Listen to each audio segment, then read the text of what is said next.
Assalamualaikum warahmatullahi wabarakatuh. Alhamdulillah rabbil alamin. Wabihi nasta'inuhu ala umuri dunya waddin wa ala alihi wa sahbihi wa sallim ajma'in. Amma ba'du. Segala puja dan puji syukur kita haturkan kehadirat Allah Subhanahu wa taala yang mana masih memberikan kita nikmat sehat, nikmat iman, nikmat Islam sehingga masih diberikan kesempatan oleh Allah Subhanahu wa taala untuk menuntut ilmu dan untuk membagikan ilmunya Allah Subhanahu wa taala. Salawat serta salam tak lupa kita haturkan kepada junjungan besar Nabi kita, Nabi Muhammad sallallahu alaihi wasallam, yang mana berkat beliau kita berada di zaman yang penuh dengan ilmu seperti saat ini. Baik, di sini saya akan membuat sebuah rangkuman dari kelompok 1 dan sampai kelompok 6 sebagai bentuk tugas dari ujian tengah semester mata kuliah Kapita Selekta Pendidikan yang diampuh oleh Bapak Sali yang terhormat. Yang pertama, saya di sini akan menjelaskan mengenai perkembangan sistem pendidikan agama Islam di Indonesia. Sebagaimana kita ketahui kawan, di makalah ini yang pertama dibahas adalah bagaimana perkembangan sistem dari pendidikan agama Islam. Ketika kita membicarakan tentang perkembangan daripada pendidikan agama Islam itu sendiri, tentu tidak lepas yang dari namanya sejarah pendidikan agama Islam. Yang mana yang pada awal mulanya pendidikan yang ada di Indonesia ini, yang kita katakan pendidikan agama Islam itu bersifat informal. Yang mana masih tidak dibatasi yang adanya tempat, waktu, serta fasilitas-fasilitas yang lainnya. Seperti yang mana dicontohkan dalam makalah, seperti ketika ada kegiatan majelis ta'lim di masjid, ataupun kegiatan belajar Al-Quran di surau-surau, di musolah, dan di tempat yang lainnya. Yang mana pendidikan seperti ini dilaksanakan oleh ulama-ulama terdahulu, oleh para pendidik-pendidik zaman dahulu yang tanpa dikaitkan dengan waktu. Yang mana dalam sejarah panjangnya dari masa ke masa, ketika kita tahu bahwasanya pendidikan agama Islam pada saat ini yang mana berada di madrasah aliyah, madrasah sanawiyah, mereka dituntut untuk menghasilkan peserta didik yang beragamis gitu ya, yang berlatar belakang itu agama yang baik. Sedangkan ketika kita melihat fasilitas-fasilitas yang ada, entah itu dari tenaga kerja, dari tempat pendidikan atau lembaga, dari tenaga pekerja gitu kan, dari peserta didiknya, ketika kita melihat ada sebuah dikotomi pendidikan yang ada di Indonesia seperti saat ini gitu kan. Tetapi pada faktanya peserta didik yang keluaran atau hasil dari madrasah itu, mereka dituntut untuk menjadi sebuah contoh, untuk menjadi sebuah sumber daya yang unggul gitu kan. Hal ini mungkin bisa diperhatikan ketika kita melihat bahwasanya perbandingan gitu kan antara sekolah yang negeri dengan sekolah madrasah itu, ya mereka berada dalam situasi yang sangat berbeda gitu kan. Ketika kita melihat yang mana akan tetapi mereka dituntut untuk lebih daripada sekolah negeri yang lainnya. Akan tetapi ketika kita melihat hal ini gitu ya kawan-kawan, sebenarnya pendidikan itu sendiri ketika kita melihat perkembangan gitu kan, kita perkembangan berarti dari masa ke masa pendidikan ini mengalami sebuah revolusi gitu kan, mengalami sebuah perkembangan, dan yang mana kita semakin waktu ke waktu itu dituntut untuk menyetarakan atau menyesuaikan dengan zaman atau kondisi yang ada pada diri kita. Ketika kita berharap gitu kan, bagaimana ketika perkembangan pendidikan Islam itu pada saat ini atau pada saat sekarang, kita menghadapi sebuah problem gitu kan, sebuah masalah yang mana terkadang kita selalu mencampur adukan tanpa memisahkan dan mengharapkan hasil yang lebih. Tentu ketika kita mengharapkan sesuatu yang unggul kita kawan-kawan, tentu ada, pasti ada yang namanya pengorbanan gitu kan, entah itu usaha dari waktu kita, dari harta kita, dari uang kita gitu kan. Itu kita harus mengalami yang sebuah namanya pengorbanan gitu kan. Yang mana kita dituntut untuk menghasilkan bibit-bibit yang unggul. Akan tetapi ketika kita sadar gitu ya kawan-kawan, kita sadar semuanya gitu ya. Tentu ketika kita mengharapkan hasil yang baik, tentu adanya manajemen yang baik atau proses yang baik, yang mana itu bisa dimulai dari diri kita sendiri. Kita memang ketika dituntut oleh zaman untuk menyesuaikan, yang mana pendidikan selalu berkembang, sarana-sarana pendidikan selalu berkembang, kita dituntut untuk menyesuaikan, kawan, dituntut untuk menyesuaikan dengan perkembangan yang ada, tanpa meninggalkan konsep dasar dari hal-hal yang dulu, yang siapa yang mana yang kita sudah alami gitu kan, yang mana kita hanya mengembangkan selama itu dalam kebaikan dan kemudahan serta dalam bentuk inovasi atau kreativitas seorang pendidik untuk peserta didiknya demi kebaikan atau keunggulan suatu pendidikan, maka itu wajib untuk kita untuk mengikutinya gitu kan. Untuk kelompok yang kedua yaitu membahas tentang konsep budaya nasional sebagai dasar pendidikan. Ketika kita mengaitkan gitu ya kawan, ini tidak ada, maksudnya sedikit mendekati dengan tema dari kelompok yang ketiga, yaitu tentang pendidikan Islam dan budaya yang akan saya rangkum secara langsung gitu ya. Jadi ketika kita melihat gitu ya kawan-kawan, konsep budaya dan pendidikan itu memang tidak bisa dilepaskan, suatu keterkaitan gitu kan ya. Suatu budaya yang baik terbentuk dari hasil daripada kebiasaan-kebiasaan yang baik. Yang mana ketika ada kebudayaan nasional atau kebudayaan yang baik yang harus dilestarikan, maka memang hal itu tidak bisa lepas daripada dasar daripada pendidikan gitu sendiri kan. Ketika kita melihat sendiri pendidik gitu ya, ketika kita berbicara pendidikan kawan, kita bukan hanya sekedar membicarakan bagaimana transfer knowledge, bagaimana mentransfer pengetahuan kepada peserta didik kita, akan tetapi mendidik bisa diartikan dari segi yang lebih mengkhusus gitu ya kawan kan. Bukan hanya mendidik bagaimana jasad atau badan kita, akan tetapi mental kita, bagaimana hati kita itu juga dididik. Bukan hanya fisik kita atau mental kita juga yang dididik. Nah, itu lebih mendalami dari kata pendidikan, mendidik gitu kan. Yang mana ketika kita melihat gitu ya kawan-kawan, pendidikan bukan hanya ada di sekolah kita. Itu yang harus kita ketahui. Pendidikan bukan hanya yang mana ketika kita membahas pendidikan gitu ya kawan-kawan. Untuk orang sekarang, mereka hanya membahas pendidikan yaitu di persekolahan saja. Akan tetapi ketika kita melihat sekarang, pendidikan ternyata itu dimulai daripada keluarga kita sendiri, orang-orang sekitar kita. Bagaimana ketika kita menjadi kepala keluarga atau menjadi sosok ibu dalam suatu keluarga, atau kita menjadi saudara, menjadi salah satu anggota keluarga itu, kita wajib sebagai orang yang lebih tua, orang yang lebih lahir duluan gitu, orang yang berpengalaman lebih banyak, kita wajib untuk mendidik, memberikan pesan moral yang baik kepada yang lebih muda kepada kita. Atau ketika kita menjadi seorang orang tua gitu ya kawan, kita wajib memberikan moral-moral yang baik sebagai bentuk budaya. Karena ketika kita memberikan moral yang baik, contoh yang baik, pendidikan yang baik dalam lingkungan keluarga, itu akan membuat suatu kebudayaan dalam keluarga itu budaya yang baik. Yang mana ketika ada budaya-budaya yang baik, itu yang akan mendorong kepada pendidikan yang baik.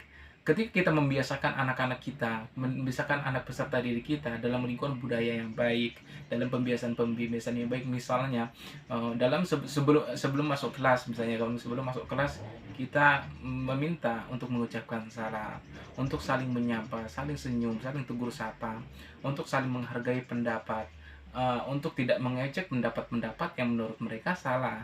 Jadi ketika kita mau mengajarkan budaya yang baik kepada mereka, bagaimana cara bercengkrama, bagaimana cara bersosialisasi yang baik, bagaimana bertata krama yang baik antara murid dengan muridnya, antara guru dengan muridnya, atau antara seorang murid ketika nanti diberitahukan untuk orang tuanya gitu kan, bagaimana hubungan-hubungan sosial ini terjalan dengan baik.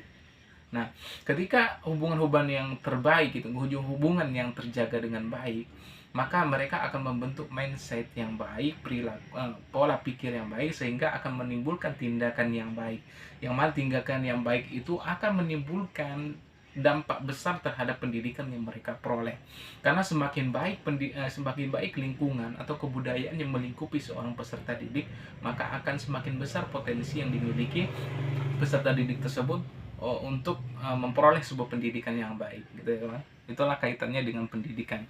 Dalam Islam sendiri, ketika kita melihat gitu kan dalam sebuah hadis, muru auladakum bis salati sab'a sinin fadribuhu asyara sinin, gitu kan. Kita diperintahkan oleh Nabi ketika kita menjadi orang tua untuk menyuruhkan anak kita ketika umur 7 tahun untuk segerakan sholat. Ketika umur 10 tahun diberikan sanksi, yaitu berupa pukulan yang tidak menyakitkan.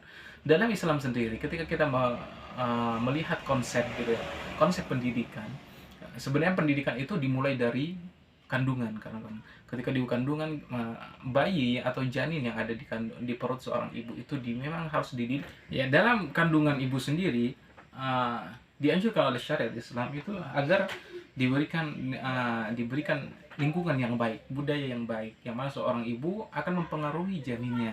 Dalam artian ketika kita melingkupi pendidikan Islam, pendidikan dalam konteks Islam yang dihubungkan dengan budaya, ketika kebudayaan yang baik, lingkungan yang baik di sekitar janin itu sebelum anak itu lahir, memang dididik dengan pembiasaan baca Al-Quran dari ibunya, dibiasa ngomong-ngomong yang baik, berperilaku yang baik, sehingga berdampak pada anak bayi tersebut.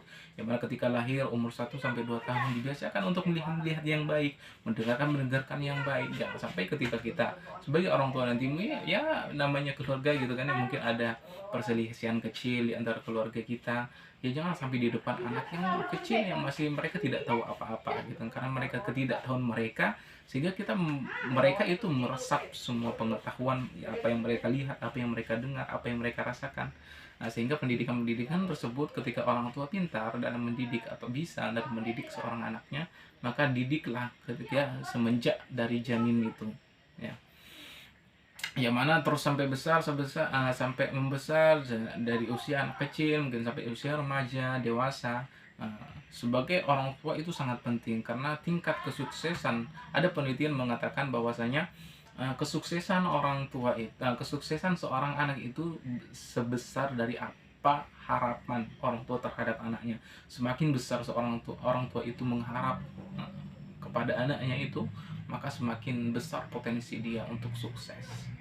Jadi bukan hanya orang tua, ketika kita di sekolah, kita sebagai guru gitu kan, kita juga mendidik anak-anak kita gitu, yang mana kita menghadapi anak-anak yang bermacam-macam karakter gitu ya, bermacam-macam sifat mereka. Ada mungkin di antara mereka yang penyabar, ada yang pemarah, ada yang suka kesal, ada yang pemalu mungkin kan.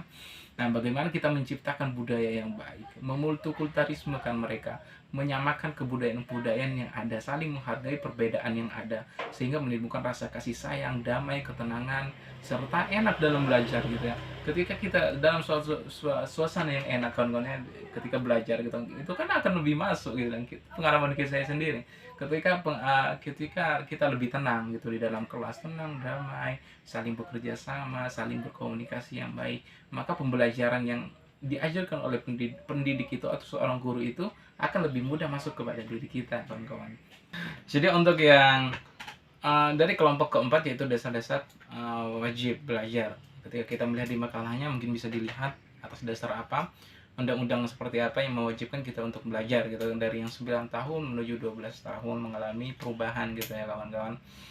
Yang mana dalam kendala ini, ketika kita menjumpai gitu kawan-kawan, kita menjumpai masih banyak yang belum tersalurkan, masih banyak yang anak-anak di Indonesia ini yang masih butuh untuk pendidikan, yang mana entah dari sarana prasarana yang kurang, dari fasilitas atau peserta atau tenaga pelajar yang kurang. Nah, itu masih menjadi kendala sampai saat ini, yang mana tapi pemerintah masih mengoptimalkan, mengusahakan, yang apalagi di era seperti sekarang, yang era digital seperti sekarang ya, semua akses bisa didapatkan atau bisa diambil lewat internet, semuanya bisa lewat internet sekarang, lewat internet, lewat media sosial, entah lewat platform-platform yang ada. Maka pembelajaran bisa mencakup masyarakat yang lebih luas, itu masyarakat belajar yang lebih luas. Ini mungkin salah satu solusinya. Dan untuk yang kelima dan enam, yaitu yang kelima yaitu memahami daripada konsep pendidik makna daripada pendidikan Islam. Ketika saya bahas tadi kan pendidikan Islam sendiri dalam bagaimana sih konteks pendidikan Islam itu sendiri, yang mana tujuan yang pertama itu merubah akhlak sayyi'ah menjadi hasanah, mengubah perubahan sifat dalam diri kita. Itulah tujuan daripada pendidikan, yaitu berubahnya ke arah yang lebih baik. Yang sebagaimana kita diperintahkan oleh Allah untuk menjadi yang lebih baik setiap kali, setiap hari, bahkan setiap menit kita dianjurkan oleh syariat untuk berbuat baik, untuk berbuat baik kepada sesama dan berusaha menjadi lebih baik ke depannya. Itulah tugas pendidikan, kawan. Jangan anggap remeh tugas pendidikan ini ya. Sebagaimana Nabi mengatakan, innama bu'itsu mu'alliman. Nabi itu diutus untuk mengajar, untuk mengajarkan kepada kita, yang mana itu menjadi tugas berat. Kita menggemban juga tongkat estafet Nabi Muhammad SAW untuk mengajarkan, untuk mendidik umat Nabi Muhammad SAW agar menjadi insan yang lebih baik, yang mana itu merupakan tujuan utama agar mereka tahu apa yang benar menurut syariat dan apa yang tidak boleh dilanggar dalam syariat Islam. Itulah yang diharapkan, yang mana agar menjadi insan kamil, menjadi manusia yang sempurna seutuhnya, bukan sempurna seutuhnya gitu. Bagaimana menjadi manusia yang seutuhnya. Maka ketika kita melihat dari konsep pendidikan Islam sendiri, dari makna pendidikan Islam sendiri yang dirumus oleh Imam Al-Ghazali dan imam-imam yang lainnya gitu kan, itulah merupakan konsep pertama untuk merubah sikap atau diri kita menjadi pribadi yang lebih baik ke depannya dengan cara-cara yang sesuai syariat, cara-cara yang sudah diajarkan oleh Nabi Muhammad SAW. Maka jangan pernah remehkan pekerjaan guru, itu adalah pekerjaan yang sangat agung, yang sangat mulia. Ketika kita memang terkadang gitu ya kawan-kawan, ketika kita kadang kesal, kita manusia, kita kesal terhadap mungkin pola tingkah atau tingkah laku dari anak peserta didik kita, mungkin ada yang menjebalkan dalam hati kita. Siapa sih mereka, mungkin mereka tuh bukan anak kita gitu kan, bukan saudara kita bahkan. Akan tetapi perlu diingat kawan-kawan, ketika kita mendidik, kita harus ada niat yang baik gitu kan. Kita niat untuk mendidik lillahi ta'ala, untuk mendidik yang namanya manusia. Kita mendidik manusia, bagaimana memanusiakan manusia, itulah fungsinya pendidikan kawan-kawan. Dan juga ketika kita sudah merasa berat gitu kan, kita mendidik anak siapa ini bisa sampai seperti ini, ingatlah kawan, itulah merupakan kita ini mengemban amanah sebagai pendidik nanti. Tidak lepas yang dari namanya bagaimana agar kita itu masih sejalur dengan apa yang diharapkan Nabi, yaitu tidak ingin salah satu umatnya itu berada di neraka. Yang mana gimana caranya agar umat tidak di neraka? Kita memberikan pengetahuan yang baik, memberikan arahan yang baik, anak kita yang baik, sehingga mereka tahu mana yang betul, mana yang salah, dan menentukan jalan hidup mereka kelak nanti sebagai dasar, sebagai bekal untuk perjalanan dunia dan perjalanan yang abadi nanti untuk di akhirat. Inilah bekal kita menanamkan, yang mana nanti ilmu yuntafa'u bih, yang daripada ilmu yang bermanfaat, yang dikatakan oleh Nabi ada 3 amalan itu. Kita sebagai pendidik, kita memberikan ilmu, bersedekah ilmu, memberikan ilmu kepada anak peserta didik kita yang sangat mengharapkan, ketika niat tulus dalam hati kita, kita mengharapkan apa yang kita berikan kepada anak peserta didik kita itu sebagai amal jariah bagi kita. Kita niatkan niat yang baik untuk mendidik Nabi Muhammad, untuk menjenangkan Nabi Muhammad, agar salah satu dan tidak ada satupun dari umat Nabi Muhammad masuk ke nerakanya Nabi. Ketika kita memang tidak mendapat balasan mungkin dari kedua orang tua si anak peserta didik, yakinlah bahwa balasan Nabi Muhammad lebih besar daripada itu, kawan-kawan. Yang keenam yaitu makalah menjelaskan tentang konsep pendidikan prasekolah, itu yang seperti saya bahas tadi dalam janin, ketika anak masih kecil, bagaimana konsep pendidikannya. Mungkin ketika kita melihat karena latar sosial, entah kita melihat dari kultur sosial atau atau daripada latar belakang gitu ya, latar belakang peserta didik itu, kita mungkin menjumpainya berbeda-beda, kawan-kawan. Ada mungkin yang keluarganya agamis, ada yang mungkin keluarganya ya awam seperti kita awam dalam agama gitu kan, biasa-biasa. Ada mungkin latar belakang mereka yang broken home. Kita tidak memungkiri hal itu bisa terjadi, kawan-kawan ya. Akan tetapi yang namanya orang tua itu memiliki kewajiban untuk mendidik anaknya, gitu kan. Memiliki kewajiban, tanggung jawab yang besar dalam mendidik anaknya. Karena itulah masa pembentukan kawan, masa pembentukan seorang anak itu ketika mereka masa kecil, dididik yang baik, tidak, yang saya katakan tadi, tidak dipertontonkan hal-hal yang tidak baik, tidak diperdengarkan hal-hal yang tidak baik. Bagaimana membuat mereka itu senang dalam belajar, senang dalam memperoleh pengetahuan yang baru, senang dalam penasaran. Kita bisa memuaskan rasa penasaran mereka dalam hal-hal yang baik. Itulah konsep pendidikan untuk prasekolah. Bagaimana memodifikasi lingkungan keluarga kita sebagai taman kanak-kanak gitu ya. Bagaimana menjadikan diri kita itu orang tua sebagai guru untuk anak sebelum sekolah. Itulah tugas kita kawan-kawan sebagai calon keluarga gitu ya, calon bisa jadi calon suami kalau untuk saya, atau enggak calon-calon istri, atau calon orang tua gitu kan.